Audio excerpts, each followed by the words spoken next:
Hello friend, कैसे हैं आप? उम्मीद है कि आप सब अच्छे हैं। आप लोग की तैयारी अच्छी चली हुई, ठीक है दोस्तों। आज हम आप लोग के साथ सेट नंबर 8 डिस्कस करने वाले हैं और उम्मीद करते हैं कि सेट आप लोग को बहुत ही पसंद आएगा। और आप लोग को पता है कि सेट डेली आप लोग को शाम को 4 बजे मिलता है, याद रखिए, शाम को 4 बजे मिलता है। ये रहा क्वेश्चन नंबर आपका फर्स्ट। क्वेश्चन नंबर फर्स्ट कहता है, स्वदेशी आंदोलन के दौरान राजनीतिक स्वतंत्रता एक राष्ट्र का जीवन रक्त है का नारा किसने दिया था? तो याद है, इसका राइट आंसर आपको कौन हो जाएगा? ए हो जाएगा, यानी अरविंद घोष, यानी अरविंद घोष ने नारा दिया था। चलिए रहा अगला क्वेश्चन आपका। क्वेश्चन नंबर 2 कहता है, नील विद्रोह के संदर्भ में निम्नलिखित कथनों पर विचार करें। मतलब आपको बताना है इसमें कौन सा कथन सही है। तीनों सही है, 2 सही, 1 सही, क्या है? याद रखिए यहाँ पर आपका आपका 2 और 3 आपका सही, यानी आंदोलन की शुरुआत दिगंबर विश्वास एवं विष्णु विश्वास नामक दोनों व्यक्तियों ने की। और तीसरा लिखा हुआ, आंदोलन की सफलता एक प्रमुख कारण हिंदू मुस्लिम किसानों के बीच पूर्ण एकता थी। तो राइट आंसर आपका बी बनेगा, ठीक है। चलिए रहा क्वेश्चन बिल्कुल सही जी। क्वेश्चन यहाँ दे रखा, आप लोग बताइए क्या होगा। कहता है बिरसा मुंडा के गुरु थे। तो बिरसा मुंडा के गुरु कौन थे? तो यार इसका राइट आंसर आपका सी होगा, आनंद पांडे। याद रखिएगा, आनंद पांडे, ठीक है। क्वेश्चन नंबर 4, क्वेश्चन नंबर यहाँ पर 4 कहता है, निम्नलिखित में कौन सुमेलित नहीं, ये आपको बताना है। तो यहाँ पर देखिए तीसरा आपका सुमेलित नहीं है। तृतीय एंग्लो मराठा जो युद्ध हुआ था लॉर्ड हॉर्डिंग के प्रथम में नहीं हुआ था। याद है, लॉर्ड हेस्टिंग के समय हुआ था। और कब हुआ था? तो 1813 ईस्वी में, ठीक है। चलिए क्वेश्चन नंबर 5 कहता है, 1857 की क्रांति के समय भारत का गवर्नर जनरल कौन था?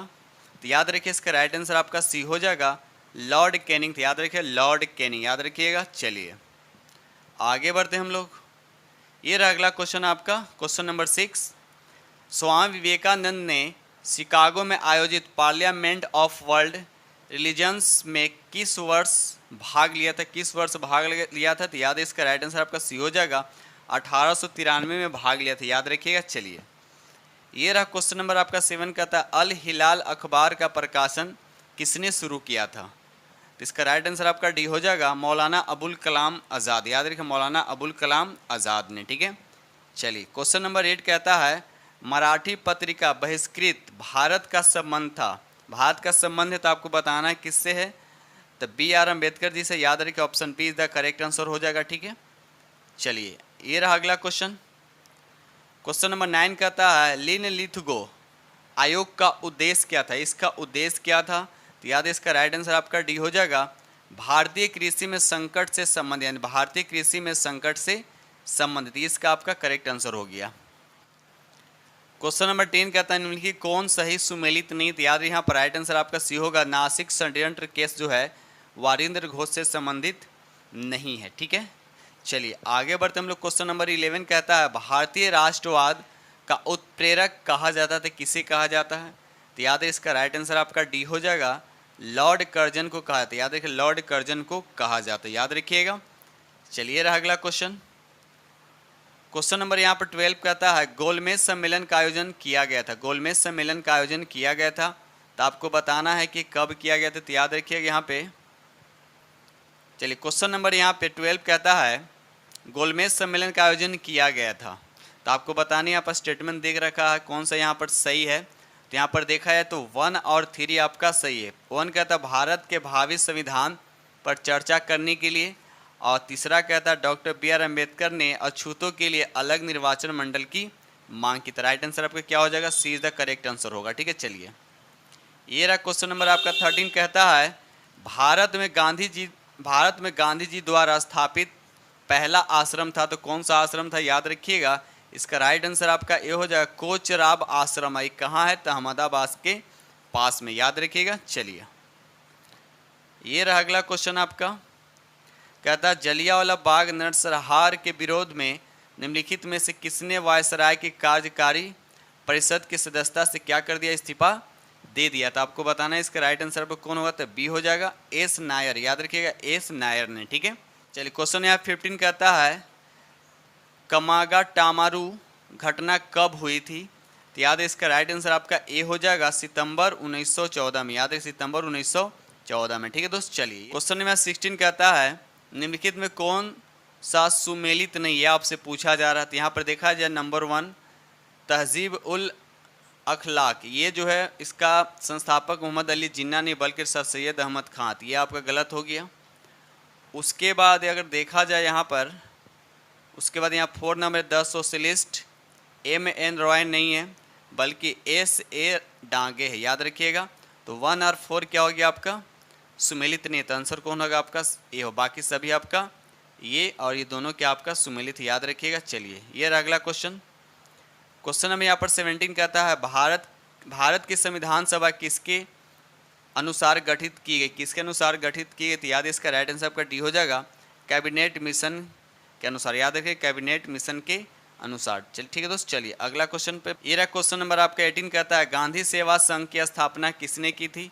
तो याद रखिए इसका राइट आंसर आपका सी होगा, जमुना लाल बजाज, याद रखिए जमुना लाल बजाज। क्वेश्चन नंबर 19 कहता है एकमात्र हड़प्पा शहर जिसमें मुख्य सड़क पर प्रवेश द्वार वाले घर हैं। तो याद रखिए इसका राइट आंसर कौन होगा, तो आपका ए हो जाएगा, ए इज द करेक्ट आंसर, यानी लोथल हो जाएगा, याद रखिए लोथल। ठीक है, चलिए ये रहा क्वेश्चन नंबर आपका 20 कहता है प्रसिद्ध गायत्री मंत्र जिसमें 10 मंडल और 1028 सूक्त हैं का उल्लेख किस वेद में किया गया। तो याद है इसका राइट आंसर आपका सी हो जाएगा, ऋग्वेद में किया गया। याद रखिए ऋग्वेद में सबसे पुराना वेद कौन है, तो ऋग्वेद, याद रखिए सबसे प्राचीन वेद। ठीक है, क्वेश्चन नंबर 21 कहता है निम्नलिखित में कौन सा अंग महाजनपद की प्रारंभिक राजधानी थी, ये आपसे पूछा जा रहा है।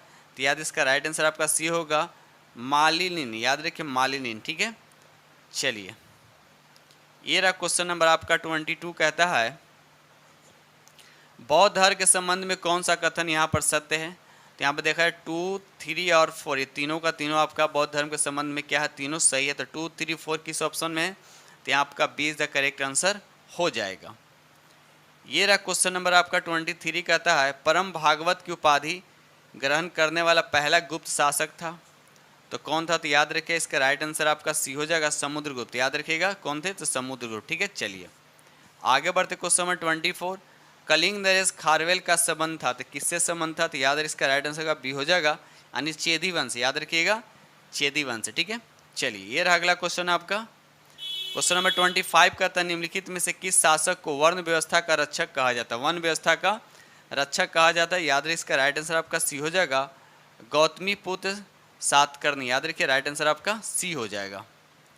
ये रहा अगला क्वेश्चन आपका 26 कहता है किस चोल शासक ने बंगाल की खाड़ी को चोल झील में क्या कर दिया, बदल दिया, चोल झील में बदल दिया। याद रखिए इसका राइट आंसर आपका बी हो जाएगा, राजेंद्र प्रथम, याद रखिए राजेंद्र प्रथम हो जाएगा इसका राइट आंसर। ठीक है, चलिए ये रहा अगला क्वेश्चन आपका 27 अहिंसा सत्य अस्तेय अपरिग्रह निम्नलिखित में से किस जैन तीर्थकर की शिक्षा, ये आपको बताना है।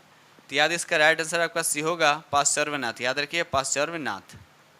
क्वेश्चन नंबर 28 कहता है निम्नलिखित में कौन सा कार्य बलबंत से संबंधित नहीं, आपको बताना है कौन सा कार्य जो है बलबंत से संबंधित नहीं है। तो याद रखिए इसका राइट आंसर आपका बी होगा, उसने 9 रोज प्रथा को बंद कर दिया था। याद रखिए 9 रोज प्रथा को बंद नहीं किया बल्कि 9 रोज प्रथा को मनाने का प्रारंभ किया था, याद रखिएगा। ठीक है, आई बात समझ में, यानी बलबन ने फारसी त्यौहार 9 रोज को बंद नहीं किया तो बल्कि बड़े उत्सव के साथ मनाने के लिए प्रारंभ किया था, याद रखिएगा। तो ये कथन आपका गलत है। ठीक है, चलिए आगे बढ़ते क्वेश्चन में यहाँ पर 29 कहता है दिल्ली सल्तनत के एकमात्र सुल्तान जिसने अपनी आत्मकथा लिखी वह सुल्तान कौन था, अपनी आत्मकथा लिखा। तो याद रखिए इसका राइट आंसर आपका बी हो जाएगा, फिरोज शाह तुगलक, याद रखिएगा फिरोज शाह तुगलक। ठीक है दोस्त, चलिए क्वेश्चन नंबर यहाँ पे 30 कहता है निम्नलिखित में कौन छत्रपति शिवाजी महाराज के अष्टप्रधान में नहीं था, अष्टप्रधान में नहीं था। तो यहाँ पर राइट आंसर आपका डी हो जाएगा, मुहतसिब, याद रखिएगा मुहतसिब। ठीक है, क्वेश्चन नंबर 31 कहता है जाप्ती प्रणाली का संबंध था, तो किससे था। तो याद रखिएगा राजस्व प्रशासन से, याद रखिए राजस्व प्रशासन से जाप्ती प्रणाली का संबंध था। ठीक है, चलिए अगला क्वेश्चन नंबर 32 कहता है भारतीय उपमहाद्वीप में कृषि का सबसे पहला प्रमाण कहाँ से मिलता है, कहाँ से मिलता है। तो याद है इसका राइट आंसर आपका बी हो जाएगा, लहुरा देव से, याद रखिए लहुरा देव से मिलता है। क्वेश्चन नंबर 33 कहता है सम्राट अशोक ने राष्ट्रीय भाषा एवं लिपि के रूप में निम्न में से विकास प्रयोग किया, तो किसका प्रयोग किया। तो बताना है इसका राइट आंसर आपका ये हो जाएगा, पाली भाषा और ब्राह्मणी लिपि, याद रखिए पाली भाषा और ब्राह्मणी लिपि का प्रयोग किया। ठीक है, चलिए ये रहा अगला प्रश्न। क्वेश्चन नंबर 34 कहता है प्रसिद्ध नाटक मृच्छकटिकम किसने लिखा था?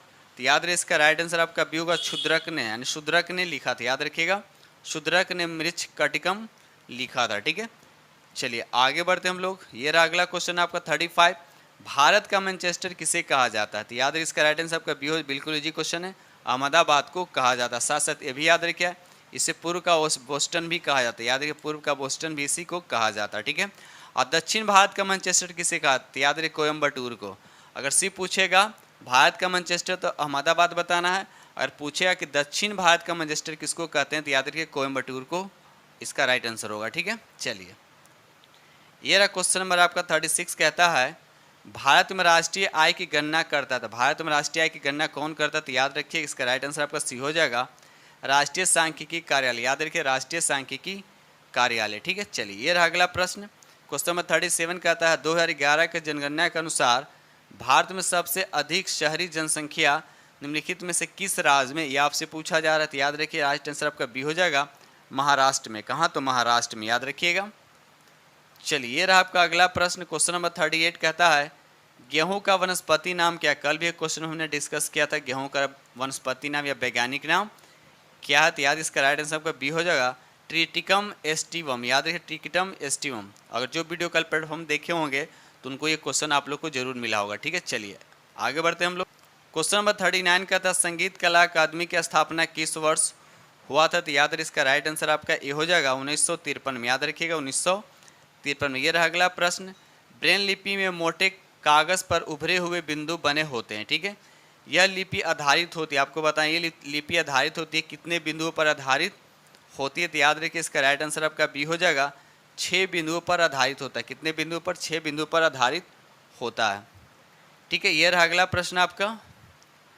क्वेश्चन नंबर 41 कहता है प्राथमिक स्तर पर भाषा सिखाने की सर्वश्रेष्ठ विधि है। प्राथमिक स्तर पर भाषा सिखाने की सर्वश्रेष्ठ विधि है तो कौन सा विधि है? तो याद रखिएगा इसका राइट आंसर आपका डी हो जाएगा बच्चों को भाषा का प्रयोग करने की विधि का अवसर देना। याद रखिए राइट आंसर आपका डी हो जाएगा। ये रहा क्वेश्चन नंबर आपका 42 कहता है प्रथम स्तर पर शिक्षा का माध्यम होना चाहिए, क्या होना चाहिए आपका? तो याद है इसका राइट आंसर आपका ए हो, इसका राइट आंसर आपका डी हो जाएगा बच्चों की मातृभाषा। याद रखिए बच्चों की मातृभाषा होना, यानी प्राथमिक स्तर पर शिक्षा का माध्यम बच्चों की मातृभाषा होना चाहिए। याद रखिएगा। चलिए ये रहा अगला प्रश्न। क्वेश्चन नंबर 43 कहता है पाठ के अंत में अभ्यास और गतिविधियां देने का उद्देश्य क्या है? ठीक है, तो याद है इसका राइट आंसर आपका ए हो जाएगा बच्चों की अभिव्यक्ति को अवसर देना, बच्चों को अभिव्यक्ति का अवसर देना। याद रखिएगा। चलिए यानी इसीलिए तो पाठक के अंत में दिया रहता है। ठीक है, चलिए ये रहा क्वेश्चन नंबर आपका 44। क्वेश्चन नंबर 44 का भारत द्वारा विकसित पहला 5G सक्षम ड्रोन को क्या नाम दिया गया? 5G सक्षम जो ड्रोन है उसका क्या नाम दिया गया है? तो याद रखिए इसका राइट आंसर आपका बी हो जाएगा स्काई हॉक। याद रखिए उसका नाम क्या है? तो स्काई हॉक। ठीक है, चलिए रहा क्वेश्चन नंबर आपका 45 निम्नलिखित में से किस देश ने दुनिया का सबसे लंबा यात्री ट्रेन चलाया? तो याद रखिए इसका राइट आंसर आपका ये हो जाएगा स्विट्जरलैंड ने चलाया। याद रखिए स्विट्जरलैंड ने चलाया। ठीक है, इसकी लंबाई, इस डिब्बे की लंबाई कितनी है? तो याद रखिएगा 2 किलोमीटर। याद नहीं 2 किलोमीटर लंबी है, जिसमें कितने बॉगी है, डब्बे कितने हैं? तो 100 डब्बे। याद रखिएगा। चलिए ये रहा अगला प्रश्न।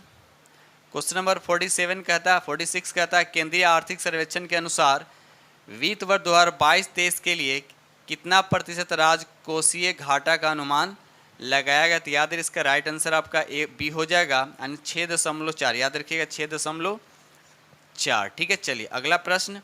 क्वेश्चन नंबर 47 कहता है मई 2023 में लिखित में से किसे विश्व बैंक के अध्यक्ष के रूप में नियुक्त किया गया? ठीक है, तो इसका राइट आंसर पर क्या हो जाएगा? बी हो जाएगा अजय बंगा को। याद रखिए अजय बंगा। ठीक है, ये आपका राइट आंसर हो गया। चलिए रहा आपका। चलिए क्वेश्चन नंबर 48 कहता है बिहार सरकार द्वारा वर्ष 2023-24 के लिए लगभग डैश दे रखा रुपये के कुल परिव्यय के साथ राज्य का बजट पेश किया था। कितना पेश किया? याद रखिए 2.62 लाख करोड़ पेश किया गया। ठीक है, क्वेश्चन नंबर 49 का निम्नलिखित में कौन सा एक खनिज है जो रक्तचाप को नियंत्रण करने के लिए आवश्यक है? तो याद रखिए इसका राइट आंसर आपका सी हो जाएगा यानी सोडियम। याद रखिएगा सोडियम। अगला प्रश्न कहता है निम्नलिखित में कौन सा एक अतिरिक्त गुण सूत्र 21 की उपस्थिति के कारण होने वाला एक अनुवांशिक विकार है। तो याद रखिए इसका राइट आंसर आपका ए हो जाएगा डाउन सिंड्रोम। याद रखिएगा डाउन सिंड्रोम। ठीक है, चलिए ये रहा क्वेश्चन नंबर आपका 51। क्वेश्चन 51 कहता है बीज वाले पौधों में नर गैमेटोफाइट को आमतौर पर कहा जाता है, तो क्या कहा जाता है? याद रखिए इसका राइट आंसर आपका ए हो जाएगा पराग कहा जाता है। क्या कहा जाता है? पराग कहा जाता है। ठीक है, चलिए रहा अगला प्रश्न। क्वेश्चन नंबर 52 कहता है फूल वाले पौधों में अंडाशय विकसित होते हैं, तो आपको बताना कहाँ पर विकसित होता है। तो याद रखिए इसका राइट आंसर आपका बी हो जाएगा फल में। याद रखिएगा फल में। ठीक है दोस्त, चलिए ये रहा अगला प्रश्न। क्वेश्चन नंबर 53 कहता है निम्नलिखित में कौन प्रकाश संश्लेषण की प्रकाश रासायनिक क्रिया का उत्पाद है? ये आपसे पूछा। तो याद रखिए इसका राइट आंसर आपका सी हो जाएगा यानी ऑक्सीजन। ठीक है दोस्त। क्वेश्चन नंबर 54 कहता है निम्नलिखित में से कौन पौधों के अलैंगिक प्रजनन की विधि नहीं? आपसे पूछा जा रहा है कि नहीं है। तो याद रखिए इसका राइट आंसर आपका सी हो जाएगा निषेचन। ठीक है, चलिए ये रहा क्वेश्चन नंबर 55 कहता है निम्नलिखित में कौन सा नींद की बीमारी का लक्षण है? कौन सा नींद की बीमारी का लक्षण? तो याद है इसका राइट आंसर आपका डी होगा एक से अधिक। ये एक से अधिक नींद की बीमारी का लक्षण। ये रहा अगला प्रश्न। क्वेश्चन नंबर 56 कहता है निम्नलिखित में किसकी वेदन क्षमता एवं आयनन क्षमता सबसे अधिक होता है? अब देखिए वेदन क्षमता का मतलब जिसका मास सबसे कम होगा उसका वेदन क्षमता सबसे ज़्यादा होगा। तो अगर देखा जाए यहाँ पर, तो यहाँ पर गामा का वेदन क्षमता सबसे ज़्यादा होता है और आयन क्षमता सबसे ज़्यादा किसका? जिसका मास ज़्यादा होता है। तो यहाँ पर अल्फा का हो जाएगा। आयनन क्षमता सबसे ज़्यादा और वेदन क्षमता सबसे ज़्यादा किसका होगा? तो आपका गामा का होगा। ठीक है, याद रखिएगा। चलिए क्वेश्चन नंबर 57 कहता है जरा दृष्टि दोष को दूर करने हेतु किस लेंस का प्रयोग किया जाता है? तो याद रखिए इसका राइट आंसर आपका सी होगा बायोफोकल लेंस का यूज़ किया। तो याद रखिए बायोफोकल लेंस का यूज़ किया जाता है। ठीक है, ये रहा अगला प्रश्न। प्रकाश वर्ष किसकी इकाई है? तो याद रखिए दूरी का इकाई है। किसका इकाई है? दूरी का इकाई है। और आप लोग बताइए दूरी का सबसे बड़ा इकाई कौन सा होता है? तो याद रखिए पारसेक होता है। याद रखिएगा पारसेक होता है। ठीक है, और एक पारसेक में कितना प्रकाश वर्ष होता है? तो 3.26 होता है। याद रखिए 3.26 प्रकाश वर्ष होता है। याद रखिएगा। चलिए क्वेश्चन 59 कहता है आधुनिक आवर्त सारणी में वर्ग और आवर्त की संख्या क्रमशः कितनी होती है? ये आपसे पूछा गया। तो याद रखिएगा इसका राइट आंसर आपका ए हो जाएगा 18 और 7। याद रखिए 18 क्या होता है? वर्ग होता है। आवर्त कितना होता है? 7 होता है। ठीक है, चलिए ये रहा क्वेश्चन नंबर आपका 60 कहता है अशुद्धियों की उपस्थिति किसी पदार्थ के गलनांक को कैसे प्रभावित करता है? तो याद रखिए इसका राइट आंसर आपका ए हो जाएगा अशुद्धियों की उपस्थिति में गलनांक क्या होता है? घट जाता है। क्या होता है? घट जाता है। ठीक है दोस्त, चलिए क्वेश्चन नंबर 61 कहता है निकट दृष्टि दोष को ठीक करने के लिए किस प्रकार का लेंस का उपयोग किया जाता है? तो याद रखिए इसका राइट आंसर आपका बी हो जाएगा अवतल लेंस का उपयोग किया जाता है। याद रखिएगा अवतल लेंस का उपयोग किया जाता है। क्वेश्चन नंबर 62 कहता है उस उपकरण का क्या नाम है जो ध्वनि तरंगों की विद्युत संकेत में परिवर्तित करता है? तो याद रखिए इसका राइट आंसर आपका ए हो जाएगा माइक्रोफोन। याद रखिएगा माइक्रोफोन। ठीक है, चलिए रहा अगला प्रश्न। क्वेश्चन नंबर 63 कहता है ग्लूकोज के एक अणु में ऑक्सीजन की निम्नलिखित में से कितने परमाणु होते हैं? ऑक्सीजन के निम्नलिखित में से कितने परमाणु होते हैं? तो याद रखिए इसका राइट आंसर आपका बी हो जाएगा यानी 6। तो अब रहा ग्लूकोज का। तो ग्लूकोज का फार्मूला क्या होता है? तो C6 होता है, S12 होता है और O6 होता है। आपसे पूछा क्या है?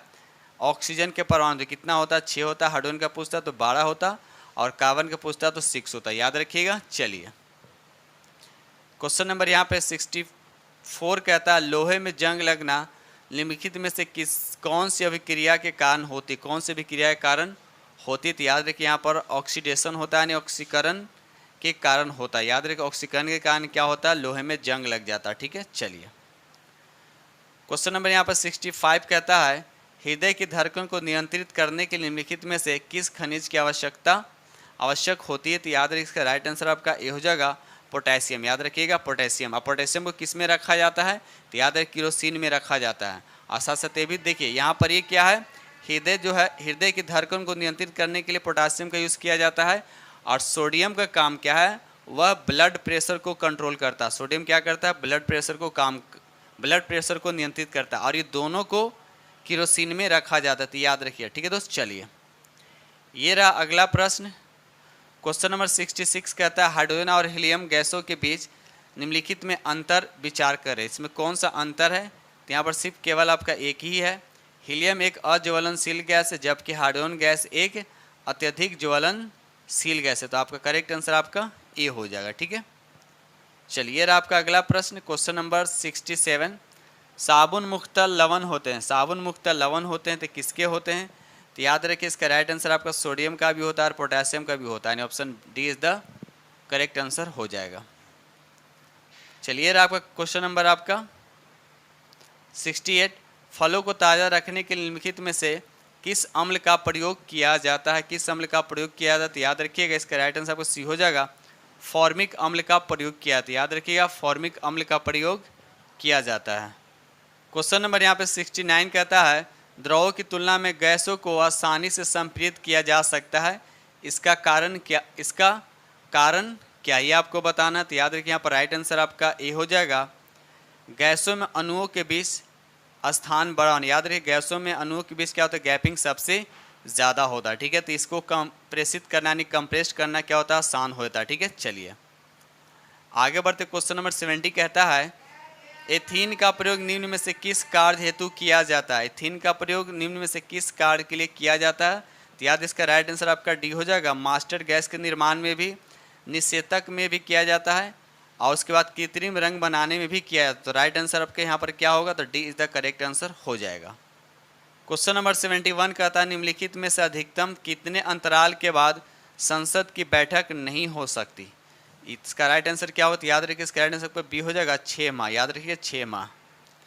चलिए रहा क्वेश्चन नंबर 72 कहता है निम्नलिखित राज्यों में से किस राज्य में 2 स्तरीय पंचायती राज व्यवस्था? 2 स्तरीय पंचायती राज व्यवस्था आपको ये बताना किस राज्य में? ठीक है, तो याद है इसका राइट आंसर आपका डी हो जाएगा, यानी सिक्किम में। याद रखिएगा सिक्किम में। ठीक है, चलिए अगला प्रश्न क्वेश्चन नंबर 73 कहता है निम्नलिखित में से किस अनुच्छेद के तहत विधानसभा के अध्यक्ष एवं उपाध्यक्ष का प्रावधान निहित है? तो याद रखिए इसका राइट आंसर आपका ए हो जाएगा, अनुच्छेद 178। याद रखिए अनुच्छेद 178 के तहत। चलिए आपका प्रश्न क्वेश्चन नंबर 74 कहता है राष्ट्रपति 5 वर्ष तक अपने पद पर रहता है। ठीक है, पद पर रहता है, तो याद है इसका राइट आंसर आपका क्या हो जाएगा? सी हो जाएगा, अपने पद ग्रहण के दिन से। याद रखिए अपने पद ग्रहण के दिन से वो 5 वर्ष तक पद पर रहता है। ठीक है, याद रखिएगा। चलिए ये रहा क्वेश्चन नंबर आपका 75 का था कौन सा अनुच्छेद नागरिकों को सर्वोच्च न्यायालय का दरवाज़ा खटखटाने में सक्षम बनाता है यदि वे मानते हैं कि उनके मौलिक अधिकारों से वंचित किया गया है? तो याद रखिए इसका राइट आंसर क्या होगा?